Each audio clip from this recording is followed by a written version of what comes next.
ఓం సాయిరాం. బాబా భక్తులందరికీ కూడా నమస్కారం అండి. అందరూ కూడా సుఖంగా సంతోషంగా ఎప్పుడూ కూడా ఆనందంగా ఉండాలి అని చెప్పి ఆ బాబాగారి తరపున నేను కూడా మనస్ఫూర్తిగా కోరుకుంటున్నాను. ఈరోజు బాబాగారు అందించే సందేశం ఏంటి అంటే కనుక, బిడ్డ 3 రోజుల్లో శుభవార్తని వినబోతున్నావు. కోరిక తీరే సమయం, కళ్ళు మూసుకొని నా పాదాలని తాకమ్మా అని చెప్పి ఏదో తెలియని సందేశాన్ని ఈరోజు బాబాగారు మనకు అందించడానికి మన ముందుకు వచ్చారండి. మరి బాబాగారు ఏ సందేశం అందించినా కూడా అది మన భవిష్యత్తుకు పునాది లాంటిది అని చెప్పి మనందరికీ కూడా తెలిసిన విషయమే కదా. మరి ఎవరైతే బాబాగారి యొక్క సందేశం పూర్తిగా వినాలి అనుకుంటున్నారో, ఆంతర్యం ఏంటో మీరు పూర్తిగా తెలుసుకోవాలి అనుకుంటున్నారో, ఈ వీడియోని ఎక్కడా కూడా స్కిప్ చేయొద్దండి, చివరి వరకు చూడండి. అప్పుడే మీకు బాబాగారి యొక్క పూర్తి ఆంతర్యం అనేది మీకు అర్థమవుతుందన్నమాట. దానికంటే ముందు చాలామంది కూడా గురువుగారి గురించి అడుగుతున్నారండి. అక్క, ఎన్నో రకాల సమస్యలతో మేము సతమతమైపోతున్నాము, మీకు తెలిసిన గురువుగారు ఎవరైనా ఉంటే చెప్పండి అక్క అని చెప్పి అడుగుతున్నారు. నేను పదే పదే ఈ గురువు గారి గురించే ఎందుకు చెప్తున్నాను అంటే కనుక, నేను జీవితంలో కష్ట సమయంలో ఉన్నప్పుడు అసలు ఈ కష్టం నుంచి బయటపడగలనా అనుకున్నాను. అటువంటి సమయంలో గురువుగారిని కాంటాక్ట్ అయ్యాను. గురువుగారు చేసిన పూజల వల్ల ఆ కష్టం నుంచి నేను చాలా తేలికగా బయటపడి ఈ రోజున ఆనందంగా జీవితంలో ముందడుగు వేస్తున్నాను. అలాగే మీ జీవితాలలో ఎటువంటి సమస్యలున్నా కానీ శ్రీ షిరిడి సాయిబాబా ఆశీస్సులతో జ్యోతిష్యం చెప్పబడను. గురూజీ శివరామరాజు గారు. Phone number 995994225552. మీరు ఇప్పటి వరకు ఎన్నో చోట్ల జ్యోతిష్యం చెప్పించుకొని మీరు ఆశించిన మార్పులు మీ జీవితాలలో జరగలేదని చెప్పి బాధపడి ఉంటారు. కానీ ఇక్కడ అస్సలు అలా జరగదండి. మీ సమస్యలు ఏవైతే ఉన్నాయో, ప్రేమ, పెళ్లి, ఉద్యోగం, రాజకీయం, సంతానం లేక ఇబ్బంది పడుతున్నా, భార్యాభర్తల మధ్య గొడవలున్నా, అప్పుల సమస్యలున్నా, శత్రువుల సమస్యలున్నా, అవేంటో మీరు గురువుగారికి వివరించి చెప్పినట్లయితే వాటికి తగిన పూజలు చేసి గురువుగారు మీకు రోజులలోనే పరిష్కారాన్ని చూపిస్తారు. గురువుగారు చెప్పినట్లు 100కు 1000% జరుగుతుంది. నమ్మకంతో కాంటాక్ట్ అవ్వండి. ఇక బాబాగారి యొక్క సందేశం విషయానికి వస్తే, బిడ్డ 3 రోజుల్లోనే నువ్వు శుభవార్తను వింటావు. తల్లి, నీ మనసు అనేది ఏ విధంగా ఉంటుంది అంటే కనుక, చాలా చాలా మంచి మనసు.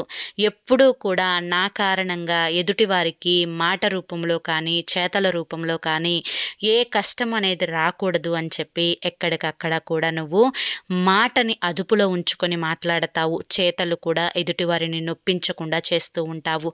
నీ మనసు చాలా మంచిది. ఎప్పుడూ కూడా అందరూ బాగుండాలి, అందులో నేను కూడా ఉండాలి అని చెప్పి ఆశపడుతూ ఉంటావు.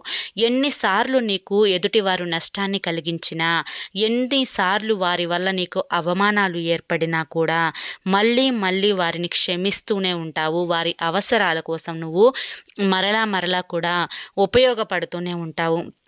ఎప్పుడూ కూడా ఎదుటి వారిని దూషించడానికి కానీ, ఎదుటి వారిని కష్టపెట్టడానికి కానీ, నష్టపెట్టడానికి కానీ ఏ మాత్రం కూడా నీ మనసు అనేది ఆలోచించదు. కానీ ఇప్పుడున్న సమాజం అనేది ఆ విధంగా లేదు అని చెప్పి నువ్వు గుర్తించాలి తల్లి. ఎందుకంటే అందరూ నీకులాగా మంచిగా ఆలోచించరు తల్లి. ఎదుటివారు ఎప్పుడు కూడా నాశనం అయిపోవాలి, ఎప్పుడూ కూడా వారు పనులు అనుకున్నవి అనుకున్నట్లు జరగకూడదు, ఎదుటి వారికి నష్టాలు రావాలి, ఎదుటి వారికి కష్టాలు రావాలి, ఎదుటి వారికి బాధలు రావాలి అని చెప్పి పదే పదే నీ గురించి అనుకుంటూ ఉంటారు తల్లి. అది కూడా నీ బంధువులలోనే, అది కూడా కేవలం నీ యొక్క స్నేహితులలోనే, అది కూడా నీ చుట్టుపక్కల నీకు తెలిసిన వారిలోనే ఈ విధంగా అనుకునేవారు ఉన్నారు. కాబట్టి వారెవరో కూడా నీకు బాగా తెలుసు. ఇప్పటికే చాలాసార్లు కూడా నువ్వు గ్రహించావు. ఎన్నిసార్లు గ్రహించినప్పటికీ కూడాను వారిని దూరం పెట్టకుండా పదే పదే వారు నిన్ను సునాయాసంగా నమ్మి గొంతు కోయడం, తడిగుడ్డతో గొంతు కోయడం, నమ్మించి వెన్నుపోటు పడవటం అన్నట్లుగా వారి యొక్క అవసరాలను తీర్చుకోవడం కోసం పదే పదే నీ దగ్గరికి వచ్చి ఎన్నో నక్కజిత్తుల మాటలు చెప్తూ నిన్ను మోసం చేస్తూ ఉన్నప్పటికీ అవన్నీ కూడా నువ్వు మోసం అని చెప్పి గ్రహించి కూడా కేవలం నువ్వు వారిని ఎక్కడ ఉంచాలో అక్కడ ఉంచుకోకుండా తీసుకొచ్చుకొని ఇంట్లో కూర్చోబెట్టి మరీ మాట్లాడుతూ ఉన్నావు. ఇదంతా కూడా నీ మంచితనంగా వారు భావించడం లేదు తల్లి. నీకు చేతగానితనంగా, నువ్వు దేనికి పనికి రాని దానిలాగా, నువ్వు ఒక అమాయకురాలిలాగా నిన్ను ఎక్కడికక్కడ లెక్క కడుతూ నిన్ను ఎలా ఎక్కడ ఎంతవరకు ఉంచాలో అలా వారు ఉంచుతున్నారు. కానీ ఇక్కడ పూర్తిగా వ్యతిరేకంగా జరుగుతూ ఉంది. ఎందుకంటే నువ్వు కదా తల్లి వారిని దూరంగా పెట్టాల్సింది, కానీ వారు మాత్రం నిన్ను అవసరాలకు వాడుకొని మిగిలిన విషయాలన్నింటిలో కూడా నిన్ను చాలా చాలా దూరంగా పెడుతూ ఉన్నారు. బిడ్డ, ఇప్పటికైనా తెలుసుకో. ఎందుకంటే వారి వల్ల నీ జీవితంలో ఎన్నో నష్టాలు జరిగాయి, ఎన్నో కష్టాలు జరిగాయి. నీ యొక్క మంచి మనసే కేవలం వారి యొక్క ఆటలు సాగేలా చేస్తూ ఉంది. కాబట్టి వారి యొక్క ఆటలు అనేవి సాగకుండా ఇప్పటి నుంచైనా కానీ తెలివితేటలతోటి మసులుకోవాలి అని చెప్పి నేను నిన్ను కోరుకుంటూ ఉన్నాను తల్లి. ఎందుకంటే పదే పదే బాబా నాకు కష్టాలు వచ్చాయి, బాబా నాకు నష్టాలు వచ్చాయి, అసలు నేనెందుకు ఇంత దురదృష్టవంతురాలని, నాకెందుకు ఇన్ని బాధలు, ప్రతి నిమిషం కూడా నరక యాతన నేను అనుభవిస్తూ ఉన్నాను. ఈరోజు నా కష్టాలు పోతాయిలే, ఈరోజు నా బాధలు ముగిసిపోతాయిలే, ఇక్కడితో నా యొక్క సమస్యలన్నీ కూడా తీరిపోతాయిలే అని చెప్పి ఎప్పటికప్పుడు నేను ఎదురు చూస్తూ ఆశగా గడుపుతూ ఉన్నాను బాబా. అయినప్పటికీ కూడాను నా ఆశలన్నీ కూడా నిరాశగా మారిపోతూ ఉన్నాయి. నేనేమంత పాపం చేశాను, ఎవరికి నాకు తెలిసి ఎటువంటి అన్యాయాన్ని కూడా నేను చెయ్యలేదు.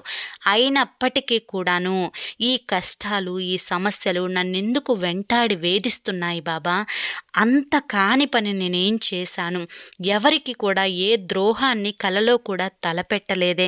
మీరే కదా బాబా ఇప్పుడు చెప్పారు, ఎవరైతే నన్ను మోసం చేస్తున్నారో చివరికి వారికి కూడా నేను సాయం చేస్తున్నాను అని చెప్పి నాకు మీరే కదా బాబా ఇప్పుడు తెలియపరిచారు. మరి అది న్యాయమే కదా బాబా?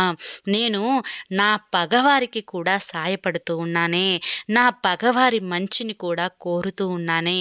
అయినప్పటికీ కూడాను ఈ కష్టాలు ఎందుకు బాబా నాకు, ఈ నష్టాలు ఎందుకు బాబా నాకు? నేను అంత కానిదాన్నైపోయానా, అంత పరాయిదాన్నైపోయానా? నన్నెందుకు బాబా మీరు పట్టించుకోవడం లేదు అని చెప్పి నన్ను ప్రశ్నిస్తూ ఉన్నావు. బిడ్డ, ఏ తండ్రైనా కానీ తన బిడ్డని పట్టించుకోకుండా ఉంటాడా చెప్పు? ఏ తండ్రైనా కానీ తన బిడ్డ కష్టాల్లో ఉంటే చూసి పట్టనట్లుగా వదిలేస్తారా చెప్పు? అలాగే నేను కూడా నిన్ను వదిలేయలేదు తల్లి. నీ మాటలు పట్టించుకోకుండా వదిలేయలేదు. ప్రతి మాటని ఆలకిస్తున్నాను, ప్రతి బాధని కూడా గమనిస్తూనే ఉన్నాను. బిడ్డ, నువ్వు కొన్ని అనారోగ్య సమస్యలతో బాధపడుతూ ఉన్నావు, అనవసరంగా భయాందోళనలకు గురి అవుతూ ఉన్నావు. నువ్వు చేసిన తప్పుని మళ్ళీ మళ్ళీ చేసినప్పటికీ కూడాను ఎదుటివారు నీకు నష్టపెట్టినా ఆ నష్టాన్ని సైతం మర్చిపోయి నువ్వు వారికి సాయం చేసినప్పటికీ కూడాను బిడ్డ, నీలో ఉండే ఈ మనోవేదన తగ్గిపోవాలి. నువ్వు దేని గురించి కూడా ఆలోచించకూడదు, దేని గురించి కూడా నువ్వు టెన్షన్ పడకూడదు. ఎక్కువగా ఒత్తిడికి గురి అవుతూ ఉన్నావు. ఆ ఒత్తిడిని నువ్వు పూర్తిగా తగ్గించుకోవాలి. ఏది జరిగినా కూడా నా మంచికే అని చెప్పి అనుకోవాలి. మాట తీరుని మార్చుకోవాలి. మనసుని ప్రశాంతంగా ఉంచుకోవాలి. కాసేపు ధ్యానాన్ని చేసుకోవాలి. నవ్వుతూ బ్రతకాలి తల్లి. నువ్వు ఎన్ని రోజులైంది నువ్వు మనస్ఫూర్తిగా నవ్వి? ఒక్కసారి నీ మొహాన్ని అద్దంలో చూసుకో. ఎన్ని రోజులయ్యింది నువ్వు నవ్వి అని చెప్పి నీ యొక్క మొహాన్ని చూసి నిన్ను నువ్వే ప్రశ్నించుకో. బిడ్డ, ఇది కరెక్ట్ కాదు తల్లి. ఎందుకంటే మనిషి జన్మ ఎత్తింది ఎవరినో ఉద్ధరించడానికి కాదు, నిన్ను నువ్వు ఉద్ధరించుకొని నీకు నువ్వు న్యాయం చేసుకొని పక్కన వాళ్ళకి తరువాత న్యాయం చెయ్యి.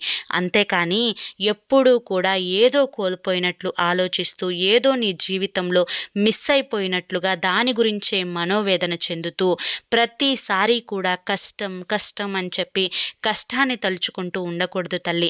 ఎన్ని కష్టాలు వచ్చినా, ఎన్ని బాధలు వచ్చినా పూర్తి బరువు బాధ్యతలన్నింటినీ కూడా ఈ రోజున నువ్వు నా పాదాలని తాకి నా మీద వదిలేశావు తల్లి. నేను చెప్పినట్లుగా కేవలం ఒక్క 3 రోజులు ఉండటానికి ప్రయత్నించు. ఈ 3 రోజుల్లో తప్పకుండా నువ్వు కోరినట్లుగా, నువ్వు కోరుకున్న కోరిక ఏదైతే ఉందో ఆ కోరిక తప్పకుండా నేను నెరవేరుస్తాను. బిడ్డ, నేను చెప్పినట్లుగా చేసుకో, అంతా కూడా శుభం జరుగుతుంది. చక్కగా నేను చెప్పినట్లుగా ఈ 3 రోజులు నువ్వు ప్రవర్తించి చూడు. 4వ రోజు నాటికి నీ జీవితంలో అద్భుతం జరుగుతుంది. బిడ్డ, చక్కగా ఉదయాన్నే నిద్రలేగు. నిద్ర లేచిన తర్వాత చక్కగా నీ అరిచేతులను మంచిగా రుద్దుకొని ఆ అరిచేతుల్లో నీ మొహాన్ని చూసుకొని ఉదయాన్ని ప్రారంభించు. మనసులో ఏ ఆలోచనలు, ఏ దిగులు, ఏ చికాకులు, బాధలు ఏవి కూడా ఉంచుకోకుండా ఇంటి పనులన్నింటినీ కూడా ప్రశాంతంగా నీకు ఇష్టమైన వారితో మాట్లాడుకుంటూ చేసుకుంటూ పో. ఇక బాధలు కష్టాలు అన్నింటినీ తీసి పక్కన పెట్టేసాయి. పిల్లల పనులు చూసుకో, నీ పని నువ్వు చేసుకో, చక్కగా స్నానం చెయ్యి, ఇంట్లో దీపాన్ని వెలిగించు. నువ్వు చక్కగా నీ యొక్క టైం పాస్ కోసం కాసేపు ఫోన్ చూసుకోవడం, కాసేపు టీవీ చూసుకోవడం చేసుకో. తరువాత నీకు నచ్చిన వారితో ఫోన్లో కాసేపు మాట్లాడు. బిడ్డ, ఒంటరితనం అనేది నీ జీవితంలోకి అడుగు పెట్టకుండా ఉంటుంది. మనసు ప్రశాంతంగా ఉంటుంది. కాసేపు ధ్యానాన్ని చేసుకో. కాసేపు సాయంత్రం సమయంలో నలుగురిలోకి వెళ్ళి కూర్చోవడానికి ప్రయత్నించు. ఈ విధంగా చేయడం వల్ల మనసంతా కూడా కుదుట పడుతుంది.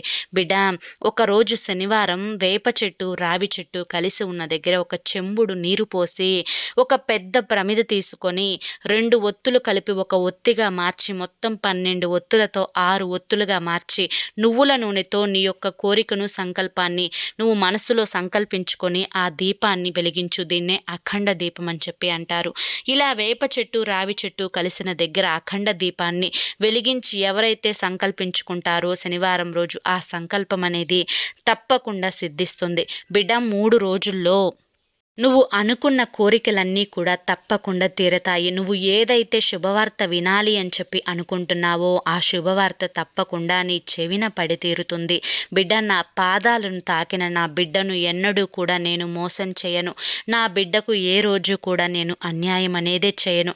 నా బిడ్డ మనశ్శాంతిగా ఆనందంగా ఉండడం కోసం నేను ఏదైనా చేస్తాను, ఎంత దూరమైనా వెళ్తాను తల్లి అని చెప్పి ఈరోజు బాబాగారు మనకి చాలా చక్కటి సందేశాన్ని అందించారు. మరి ఈ సందేశంలో ఎంతో గొప్ప ఆంతర్యం ఉంది కదా. అది మీ అందరికీ కూడా నచ్చింది, అర్థమైంది కదా. మరి బాబాగారు మన మంచి కోసం ఎంతగా ఆలోచించి చెప్తున్నారో, ఒక తండ్రి స్థానంలో ఉండి బాబాగారు మన బాగోగులను ఏ విధంగా చూస్తున్నారో మనమందరం కూడా బాబాగారిని కూడా మనం ఒకసారి అర్థం చేసుకోవాలి. ఎప్పుడు మన గురించి స్వార్థంగా మనం ఆలోచించుకోకుండా ఒక్కసారి బాబాగారు చెప్పినట్లుగా చేసి చూడండి. మీ జీవితాలలో అద్భుతాలే జరుగుతాయి. మరి ఈ సందేశంలో ఉన్న ఆంతర్యం మీకు నచ్చింది, అర్థమైంది అనిపిస్తే ఈ వీడియోకి ఒక చిన్న లైక్ ఇవ్వండి. మీరు ఇచ్చే లైక్ వల్ల మరికొంతమంది బాబా భక్తులకు వీడియో అనేది రీచ్ అవుతుంది. మొదటిసారి మన ఛానల్లోకి వచ్చినట్లయితే మన ఛానల్ని సబ్స్క్రైబ్ చేసుకొని సపోర్ట్ చేయండి. రేపు మరొక మంచి వీడియోలో మళ్ళీ కలుసుకుందాం. అంతవరకు బాబా ఆశీస్సులు మీపై ఉండాలి అని చెప్పి మనస్ఫూర్తిగా కోరుకుంటూ సర్వే జన సుఖినో భవంతు. ఓం సాయిరామ్.